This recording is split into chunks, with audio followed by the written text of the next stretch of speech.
So dear students, मैं Kapil Sharma, physics faculty प्रज्ञा academy Gangapur city, एक बार फिर से आप सबका हमारे ऑनलाइन यूट्यूब चैनल प्रज्ञा एकेडमी गंगापुर सिटी पर हार्दिक स्वागत करता हूं। बच्चों, लास्ट टाइम तक हमने इंग्लिश मीडियम में इफ्लक्स स्पीड के बारे में पढ़ लिया था, क्लियर, और हमारा अप्रोक्सीमेटली एंड अप था किसका, फ्लूइड डायनामिक्स का।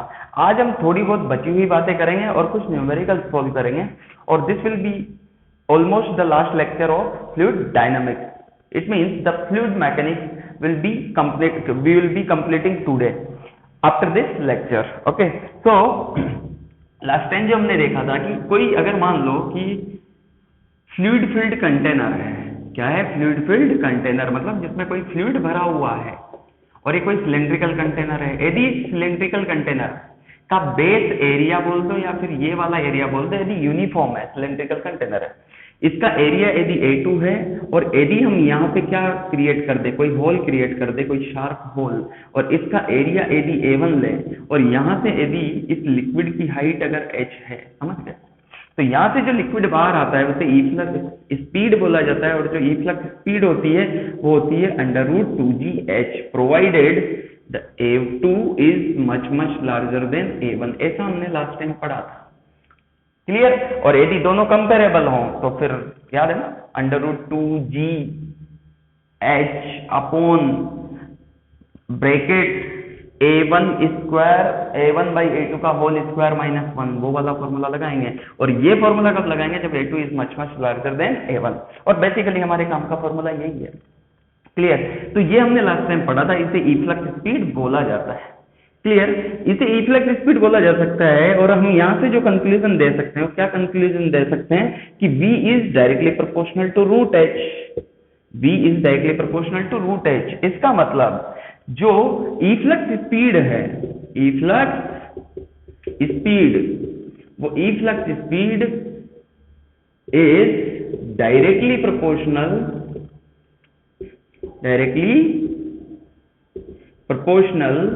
to the height, to the root of the height above the opening,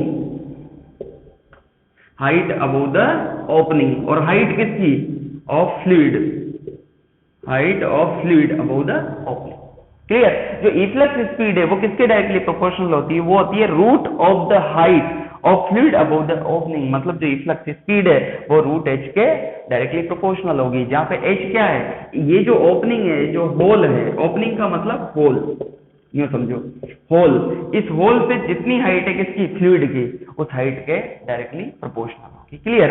और बेटा आपको एक और बात बता देता हूं कि ये जो स्टेटमेंट है ना, ये एक साइंटिस्ट ने दिया था, मतलब ये सारा का सारा एक्सपेरिमेंट यूं समझो किसी साइंटिस्ट ने किया था, और उस साइंटिस्ट का नाम था टोरिसेली।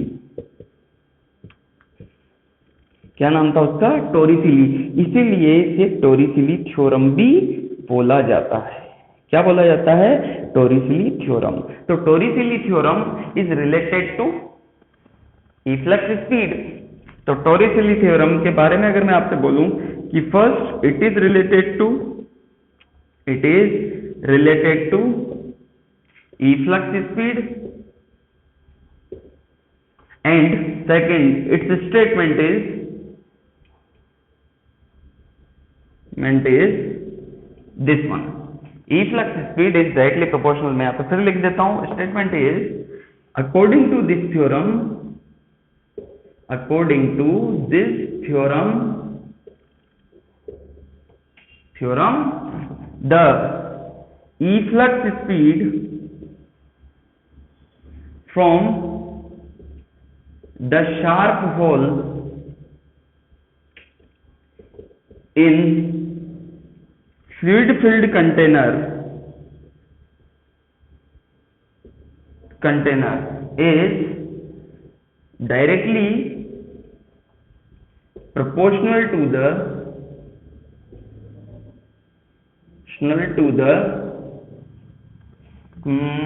यहां पे लिख देते हैं to the √h, directly proportional to the √h, and here h is h is what? h is the height of the fluid above the hole. ये थ्योरम दी थी किसने? टॉरिसेली ने। तो टॉरिसेली जो थ्योरम है वो कोई नई नहीं है, वो जो हमने पढ़ी थी वही थी, और उसका स्टेटमेंट आप ऐसे भी लिख सकते हो। तो ये जो पूरा एक्सपेरिमेंट था, जो इफ्लक्स स्पीड के बारे में जो बताया था, वो किसने बताया था? टॉरिसेली थ्योरम। और वो किसके बराबर होती है? √2gh and provided sharp whole. मैंने यहाँ पे एक वर्ड यूज किया, क्या यूज किया? Sharp whole. शार्प होल का मतलब है जिसका एरिया उस कंटेनर का जो बेस एरिया है उसके कंपैरिजन में क्या हो? बहुत कम। मतलब A2 is greater than A1, where A1 is hole area and A2 is the area of the container, cross sectional area of the container या base area of the container. यदि यूनिफॉर्म है, cylindrical है, तो ऊपर का और नीचे का एरिया सेम होगा।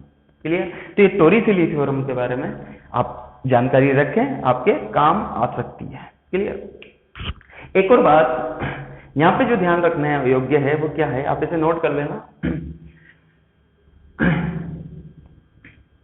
वो बात ये है कि अगर मान लो आपको एक न्यूमेरिकल दे दिया जाए, क्या दे दी जाए? एक चलिए एक टॉरिसेली थ्योरम पर बेस्ड एक न्यूमेरिकल करते हैं। काफी इंपॉर्टेंट न्यूमेरिकल है, कई बार एग्जाम में भी पूछा गया है। चलो मान लो आपके पास एक कंटेनर है जिसमें कोई फ्लूइड भरा हुआ है, और फ्लूइड के रूप में हम लिक्विड ले लेते हैं। तो यहाँ पे कोई लिक्विड भरा हुआ है, ठीक है? और लिक्विड की हाइट है कैपिटल H। लिक्विड की हाइट कितनी है? Capital H। यहाँ तक भरा हुआ है। किसी भी टाइम t बराबर 0 पर, ध्यान से सुनना, t बराबर 0 पर मैंने वहां पर होल बनाया। कब? t बराबर 0 पर। At t equal to 0 a small hole is created at the bottom of the container. Then find out the time in which the container become empty। आपको वो टाइम कैलकुलेट करना है जब ये कंटेनर क्या हो जाए? एम्प्टी। अभी कितनी हाइट है बेटा? h, और यहां से क्या लिक्विड बाहर आने लगेगा किसी भी इफ्लक्स स्पीड से। और इफ्लक्स स्पीड जो दी जाती है वो दी जाती है v बराबर √2gh, where h is the height of the liquid above the opening या होल के अबोव जितनी हाइट है लिक्विड की उस पर। अब एक बात देखो, t बराबर 0 पर ये पूरा भरा हुआ था, जैसे ही होल किया थोड़ी थोड़ी देर में इसका लेवल कम होता जाएगा, और एक टाइम ऐसे आएगा जिस पर ये पूरा का पूरा क्या हो जाएगा? खाली। तो आपको वही टाइम कैलकुलेट करना है, ठीक है? तो इसका सॉल्यूशन कैसे करोगे वो ध्यान से देखना। Solution, let the desired time is capital T। Suppose जो डिजायर्ड टाइम है वो क्या है? Capital T। डिजायर्ड टाइम मतलब वो टाइम जिसमें आपका टैंक क्या हो गया? खाली, या जो कंटेनर है वो क्या हो गया? खाली। अब एक बात समझने की कोशिश करना बेटा, शुरू में हाइट h है, अब ये h चेंज होती जा रही है। तो मान लो कि किसी भी टाइम बीच वाले टाइम पर, मतलब बड़ा T तो वो टाइम जिसमें खाली हो गया, t बराबर 0 जब ये फुल भरा हुआ था, तो एक इंटरमीडिएट टाइम जो t बराबर 0 से t बराबर कैपिटल T के बीच का होगा ना। t बराबर 0 तो जब ये पूरा भरा हुआ है, और t बराबर कैपिटल T जब ये पूरा खाली हो गया, तो इसके बीच में मैंने कोई भी टाइम लिया, ठीक है? तो किसी भी टाइम t की सिचुएशन, तो the situation of at any time t, किसी भी टाइम t की सिचुएशन, जो ये टाइम है वो 0 से बड़ा है और कैपिटल T से छोटा है, मतलब बीच वाली सिचुएशन। इस पर तो क्या हो जाएगा? खाली। इस पर तो क्या हो जाएगा? खाली। और इस पर क्या है? ये इस पर क्या था? पूरा भरा हुआ। t बराबर 0 पर तो भरा हुआ था, t बराबर t पर खाली हो जाएगा। तो हम बीच वाली सिचुएशन की बात कर रहे हैं जहां पर t इस कैपिटल T से छोटा है और 0 से बड़ा है। उस समय पर क्या होगा? देखना, ये जो कंटेनर है इसमें लिक्विड लेवल इतना रह गया होगा। t बराबर 0 पर तो h था, तो इतना रह गया होगा, और यहां से निकल रहा होगा कौन? फ्लूइड या लिक्विड। कितनी स्पीड से, जितनी ये हाइट है, और मान लो ये हाइट मैंने ले ली कितनी, y। क्लियर। और v बराबर कितना हो गया, v बराबर हो गया आपका, इसे v2 ले लेते हैं, v2 बराबर कितना हो गया, √2gh, 2gy, सॉरी, √2gy। तो इस टाइम पर, इस पर्टिकुलर t टाइम पर ये सिचुएशन है जब वाइड कितनी है, y, तो यहाँ पे स्पीड कितनी होगी, √2gy। अब एक बात समझो, by using equation of continuity, equation of continuity क्या लिख सकते हो, मान लो कि यहाँ का एरिया कितना लिया था अपन ने, सपोज यहाँ का एरिया है A1 और होल एरिया है A2, और of course A1 is very very greater than A2, तभी तो अपन ने √2gy लिया, वरना ले ही नहीं सकते थे। तो A1 is greater then A2, तो B2 अगर ये लिख दिया तो by using equation of continuity क्या लिखोगे, A1 मतलब एरिया, यहाँ का भी तो एरिया A1 ही होगा क्योंकि तो सिलेंड्रिकल कंटेनर है। और मान लो इस टाइम पर ये लिक्विड नीचे आ रहा है कितने से, V1। बात को समझे कि इस टाइम पर जब ये हाइट y पर है तो अभी भी तो खाली हो ही रहा होगा, तो मान लो लिक्विड लेवल कितनी स्पीड से घट रहा है इस समय पर, V1 से। तो A1 V1 बराबर A2 V2, अच्छा V2 की जगह तो ये रख देंगे, तो A1 V1 बराबर A2 और V2 की जगह क्या लिख दोगे, √2gy। ध्यान से समझ लेना। तो यहां से V1 बराबर कितना आ गया, V1 बराबर आ गया A2/A1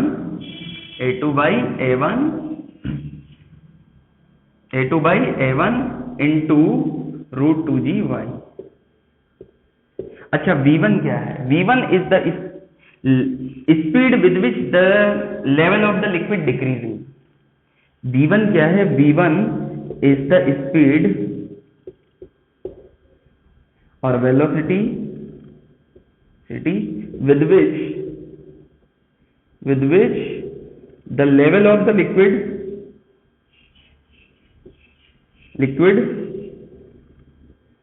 decreasing।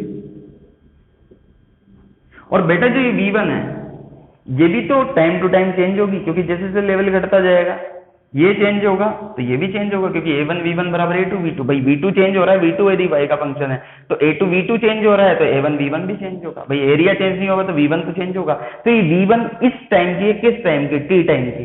t बराबर 0 पर अलग थी, जब ये खाली हो जाएगा तब अलग होगी, और अभी की कितनी मानी हमने, V1। तो V1 को हम क्या लिख सकते हैं, dy/dt।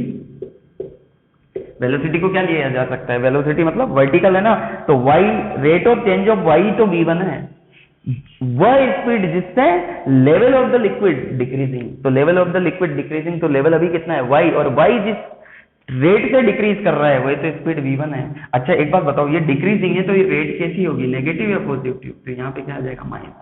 तो ये माइनस किस बात का इंडिकेटर है, माइनस इस बात का इंडिकेटर है कि ये level of the liquid is decreasing with time. ठीक है, तो माइनस dy/dt बराबर कितना आ गया, A2/A1 इंटू √2gy। अब dy, इसको dt को इधर ले जाओ और y वाली टर्म को इधर ले आओ, तो इसे √y को इसके नीचे ले आओ, तो dy/√y बराबर minus A2/A1 into √2g into dt। देखो dt को इधर ले आया, √y को नीचे ले आया y की तरफ, और फिर इसका क्या कर दो, इंटीग्रेशन। y का इंटीग्रेशन कहां तक, कहां से कहां तक, शुरू में कितना था h, बाद में लेवल कितना चाहिए, एम्प्टी मतलब 0, शुरू में टाइम कितना था t बराबर 0। देखो t बराबर 0 पे जो लेवल था वो कितना था h, और t बराबर कैपिटल T, यहाँ पे लिमिट जो लगाओगे t बराबर 0 से कैपिटल T, क्योंकि हमारा जो टाइम है वो कैपिटल T तो चाहिए हमें, कैपिटल T। और t बराबर 0 पर हाइट कितनी थी h, और कैपिटल T पर कितनी हो जाएगी 0, और अभी t टाइम पर कितनी है y, स्पीड कितनी है V1।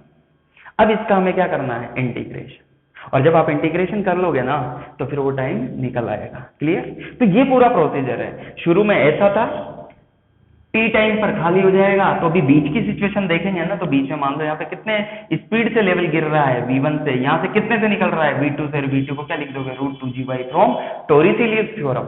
क्लियर। अब हम इसका इंटीग्रेशन कर लेते हैं, आप तब तक यहाँ का उतार लो। जब हम इसका इंटीग्रेशन करेंगे तो हमारा जो फंक्शन आएगा वो किस तरीके का आएगा, इसे मैं मिटा रहा हूँ, ध्यान से समझना।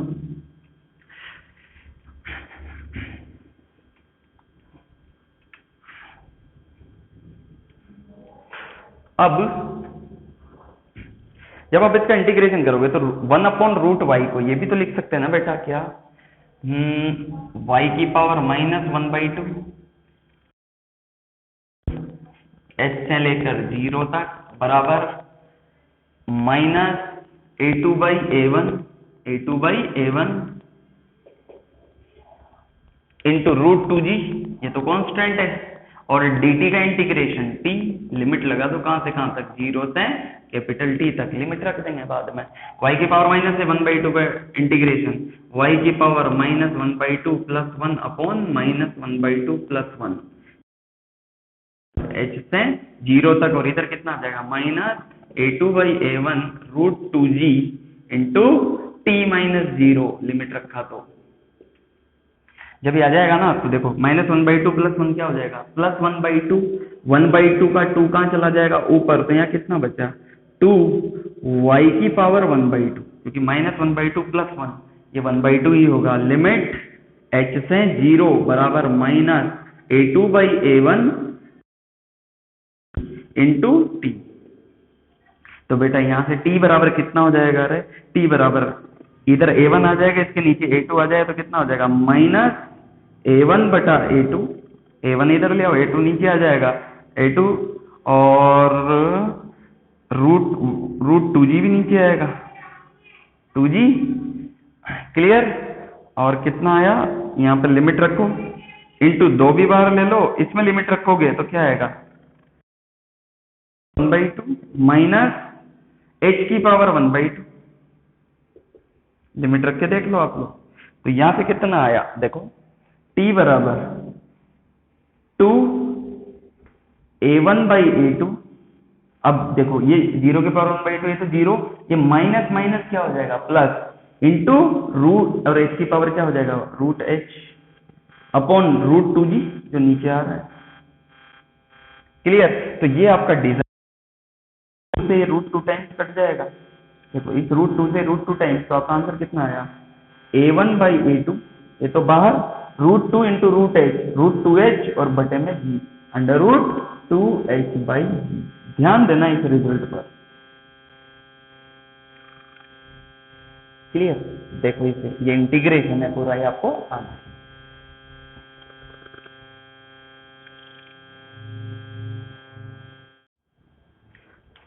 अब मान लो आपसे इस सवाल में पूछा जाता है फाइंड आउट द टाइम जब एक जो कंटेनर है वो उसका लेवल h से h/4 रह जाता, कहां से कहां रह जाता, h से h/4।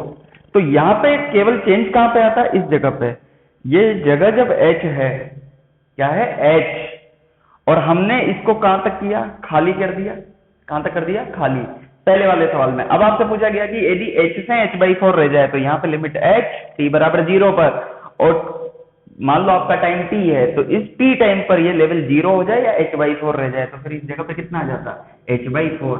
अगेन फिर आप इसका इंटीग्रेशन करके इस जगह भी क्या आ जाता h/4, इस जगह भी क्या आ जाता h/4, फिर जब आप यहाँ पे लिमिट रखते हैं तो इस जगह भी क्या आ जाता h/4 आगे। तो अगर मान लो आपका सवाल h से h/4 के लिए पूछा जाता तो केवल चेंज कहां पे आता, केवल इस जगह पर। तो आप इसे नोट करना कि हमने तो पूछा कि खाली कितनी देर में होगा, और अगर आपसे पूछा जाता कि h से h/4 रह जाए, h/8 रह जाए, तो वो टाइम कैलकुलेट करो, तो केवल ऊपर वाली लिमिट चेंज हो जाएगी, ठीक है, क्लियर। यहाँ पे h/4 का पूछा था, आपसे h/8 का पूछा, तो यहाँ पे क्या रख दो h/8, फिर उसका प्रॉपर इंटीग्रेशन करके इस लिमिट को रख सकते हैं। This is all about this numerical. One more numerical we can discuss. एक और न्यूमेरिकल अपन डिस्कस करते हैं। चलिए सर एक न्यूमेरिकल करते हैं। एग्जांपल, मान लो एक कंटेनर है। अब ये न्यूमेरिकल कुछ अलग तरीके का है, ध्यान से समझना। इसमें दो टाइप के लिक्विड भरे हुए हैं। पहला जिसकी डेंसिटी कितनी है 2 रो, और ऊपर वाला जिसकी डेंसिटी है रो। तो यह है लिक्विड नंबर 1, रो वाला लिक्विड 1, और यहां पे लिक्विड 2, ठीक है। अच्छा ये फुल भरा हुआ है, ध्यान से समझना, ये लिक्विड 1 एंड लिक्विड 2। इसकी हाइट है कितनी h, और इसकी भी हाइट है कितनी h, क्लियर। इसकी हाइट h और इसकी भी हाइट कितनी है h, और यहां पर नीचे से इस जगह पे होल बना दिए गया, ये होल नीचे से स्मॉल h हाइट पर है।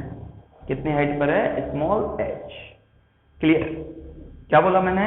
एक होल बनाया जो कितनी हाइट पर है? h। अब आप ऐसे देखो, इसमें से ये फ्लूइड बाहर निकलने लगेगा, जो लिक्विड में बाहर निकलने, तो शुरू में ये नीचे वाला लिक्विड ही तो बाहर निकलेगा शुरू में। जैसे होल बनाया तो बाहर कौन निकलने लगा? पहले वाला लिक्विड। तो आपको सवाल ऐसे दिया जाएगा, find out the initial speed of effect and the range. ये सवाल हमें सोल्व करना है। रेंज मतलब यहां से जो फ्लूइड बाहर निकलेगा तो ग्राउंड पे जिस पॉइंट पे निकलेगा तो आपको इसे क्या बोलेंगे? रेंज। तो हमें एक्स भी निकालना है और इनिशियल स्पीड भी निकालनी है। इसको निकालने के लिए मान लो ये है ए पॉइंट, इसे बोल दिया 1 point and this one is second point. तो 1 और 2 पॉइंट पर हम क्या लगाते हैं? Bernoulli's equation. तो बाय यूजिंग, इसका सॉल्यूशन देखो ध्यान से, by using Bernoulli's equation 8, 1 and 2, मतलब इस पर और होल पर हमें इनिशियल स्पीड निकालनी है। अब ध्यान से देखो, एक पॉइंट पर काइनेटिक एनर्जी लगभग 0, क्योंकि यहाँ पे जो लिक्विड है वो बिल्कुल 0 से ही तो आ रहा है नीचे, क्योंकि हमें जब पता है कि जब यहाँ पे √2gy लिखते हैं तो यहाँ की स्पीड बिल्कुल क्या लेते हैं, जब इन दोनों के एरिया में बहुत ज्यादा क्या हो डिफरेंस, या ऊपर का एरिया यदि इससे क्या है बहुत ज्यादा, तो यहाँ की स्पीड क्या ली जाती है? 0। तो इस जगह पे काइनेटिक एनर्जी कितनी? ½ रो इंटू 0 का स्क्वायर, ½ रो इंटू 0 का स्क्वायर, क्योंकि ये ऊपर वाला फ्लूइड है इस जगह पर, प्लस ये तो काइनेटिक एनर्जी। प्रेशर एनर्जी कितनी? P0, क्योंकि इधर से P0 ही तो लग रहा है। P0 मतलब P एटमॉस्फेरिक लिख लो, P एटमॉस्फेरिक, ये pressure energy, plus potential energy. अब देखो पोटेंशियल एनर्जी, ये डेटम लाइन अगर ली जाए तो इस डेटम से ये h ऊपर और ये बचा हुआ ये भी h ऊपर, तो पोटेंशियल एनर्जी लिखी जाती है कैसे है? ρgh। तो यहाँ पे 2 rho into GH plus ρgh, क्योंकि इसकी भी हाइट h है और इसकी भी हाइट h है, तो इसके लिए क्या लिखोगे? पोटेंशियल एनर्जी 2 ρgh प्लस इसके लिए ρgh। तो 2 ρgh प्लस ρgh, ये कुल मिला के यहाँ से यहाँ इस लेवल की क्या लिखी? पोटेंशियल एनर्जी इस 1 पॉइंट की क्या लिखोगे? ρgh plus 2 ρgh। ये टोटल एक पॉइंट पर टोटल एनर्जी बराबर होनी चाहिए इस पॉइंट पर टोटल एनर्जी। यहाँ पे प्रेशर एनर्जी वही कितनी? P एटमॉस्फेरिक, क्योंकि यही ओपन हैंड है, तो यहाँ से भी प्रेशर P एटमॉस्फेरिक ही लग रहा होगा, प्लस पोटेंशियल एनर्जी 2 ρg और small h, 2 ρg small h plus 2 ρg small h, plus kinetic energy कितनी? ½ 2 ρv square, ½ 2 rho into B square. बेटा PATM से PATM कट गया, ये तो 0 हो ही गया, इधर कितना बचा? 3 ρgh बराबर 2 ρgh प्लस 2 से 2 कैंसिल, ρv स्क्वायर अगेन इधर आएगा 2 ρgh -3 ρgh माइनस 2 ρgh बराबर ρv स्क्वायर, अगेन रो से रो कैंसिल हो जाएगा, इधर कितना बचेगा? 3gh माइनस 2gh बराबर v स्क्वायर, अगेन कितना आंसर आएगा? v बराबर आएगा √3gh minus 2gh। This is the answer of your question, this is the v। And what is the range? Range equal to, बताओ, रेंज बराबर होता है velocity into time of flight, range velocity into time of flight. अब time of flight यहाँ से यहाँ तक गिरने का टाइम ½ gt स्क्वायर, तो यहाँ से यहाँ तक कितना गिरना है? h, तो h बराबर ½ gt स्क्वायर, इससे t निकल जाएगा, फिर t की वैल्यू को यहाँ पे रख दोगे, तो t बराबर कितना आया? 2h/g का अंडर रूट। तो अगेन रेंज बराबर कितना आ जाएगा? तो रेंज आ जाएगा आपका, इसको इससे मल्टीप्लाई कर दो तो कितना आ जाएगा? 3gh minus 2gh into under root 2H/G. This is the answer of your range. तो again how to solve if two fluids are given? तो फिर आपको इफ्लक्स स्पीड कैसे निकालनी है, उसका आंसर ये है। ठीक है, एक वाला अपन कर ही चुके थे, दो वाला भी हो गया। इसमें क्या किया है, यहाँ पे बर्नौली इक्वेशन, यहाँ पे ये काइनेटिक एनर्जी, ये प्रेशर एनर्जी प्लस रो 2 रो GH प्लस रो GH, ये पोटेंशियल एनर्जी, ये कितना मिला के हो गया 3 रो GH। इधर यहाँ पर P एटमॉस्फेरिक प्लस 2 रो GH, जबकि स्मॉल आएगा ये ध्यान रखना क्योंकि इसकी हाइट ही लिखनी है, प्लस हाफ इसकी 2 रो इंटू V स्क्वायर, यहाँ से P एटम से P एटम कैंसिल, ये 0 हो गया, इधर कितना बचा 3 रो GH। तो 3 रो GH बराबर 2 रो GH प्लस रो V स्क्वायर, इसको इधर लेके आ गए, ये कैंसिल हो गया, यहाँ से V बचा, V की वैल्यू लिख दी, फिर टाइम ऑफ फ्लाइट निकाल लिया, उससे रेंज निकाल ली। This is the entire procedure to solve this question. One more question we will be solving, और एक और क्वेश्चन अपन कर लेते हैं। एक और क्वेश्चन क्या संभव है, ध्यान से समझना। मान लो आपको कुछ ऐसा एग्जांपल दिया हुआ है कि सपोज एक बाल्टी है इस तरीके की, यहाँ का रेडियस है R2 और यहाँ का रेडियस है R1, और यहाँ से किसी नल के थ्रू पानी डाला जा रहा है, ठीक है, यहाँ पे, और यहाँ से वही पानी, ये नीचे से भी ओपन है ऊपर से भी है, तो यहाँ से अगर लिक्विड V1 स्पीड से आ रहा है और यहाँ से अगर V2 से आ रहा है, और ये टोटल हाइट कितनी है H, तो आपको दिया जाए कि find the value of V2, ऐसा बोला जाए सर आपसे। तो इसको सोल्व करने का तरीका है क्या कर दो, बर्नौलीज इक्वेशन। तो by using Bernoulli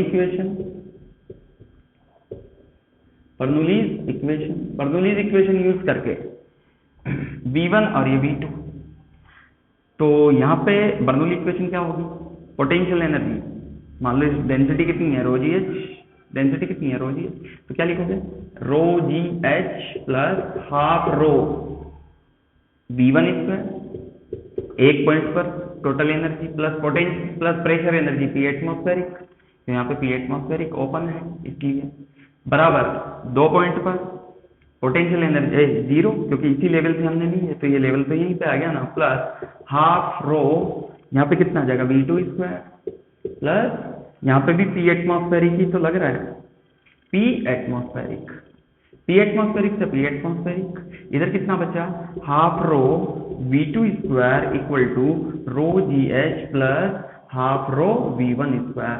You can see that from both sides the row will be cancelled out and what will be remaining V2 square by 2 minus V1 square by 2 बराबर GH, again V2 square minus V1 square बराबर कितना 2GH। हमें अगर V2 निकालना है तो again by using equation of continuity,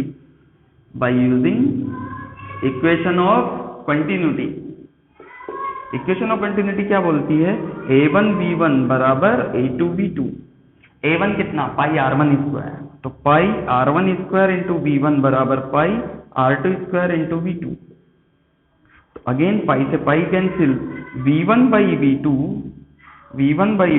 या V1 की वैल्यू कितनी आ जाएगी, अगर हमें V2 निकालना है तो V1 की जगह V2 की जगह या V1 की जगह पे हम क्या लिख दें, V1 को V2 की टर्म्स में क्या लिख सकते हैं, V1 बराबर कितना आ जाएगा R2 square by R1 square into V2, तो V1 को V2 की टर्म्स में इसमें रख दो, अगेन V2 को यहाँ पे V1 को यहाँ पे रखोगे तो ये इक्वेशन केवल V2 की टर्म्स में बचेगी, तो क्या बचेगी वो भी निकाल लेते हैं।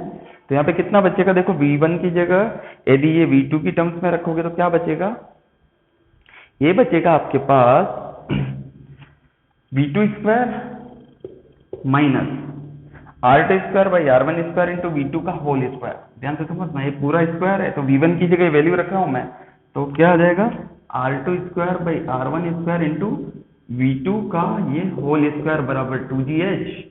अगेन यहाँ से V2 स्क्वायर कॉमन आ गया, V2 स्क्वायर कॉमन आया तो अंदर क्या बचा 1 माइनस R2 बाई R1 का भी होल स्क्वायर होल पावर 4, ऐसा समझ लेना, बराबर कितना 2GH। क्लियर। और यहाँ से V2 स्क्वायर की वैल्यू कितनी आ जाएगी, इसको कौन में ले जाओ तो यहाँ से V2 की वैल्यू जो आएगी वो क्या आ जाएगी under root 2gh upon bracket 1 minus R2 by R1 की power 4। Clear? Okay, this is the answer of this question. तो इसमें भी क्या किया हमने, बर्नौलीज इक्वेशन और इक्वेशन ऑफ कंटिन्यूटी का यूज किया। ये पूरा आपका फ्लूइड मैकेनिक्स का पोर्शन कंप्लीट है। आप लोग अपने प्रीवियस ईयर्स के एग्जाम क्वेश्चन सॉल्व करें, जो हम लोग डीपीपीज आपको उसमें दे रहे हैं, किसमें, आपके ग्रुप में, उसको सॉल्व करें और घर पे रहें, सुरक्षित रहें। Thank you.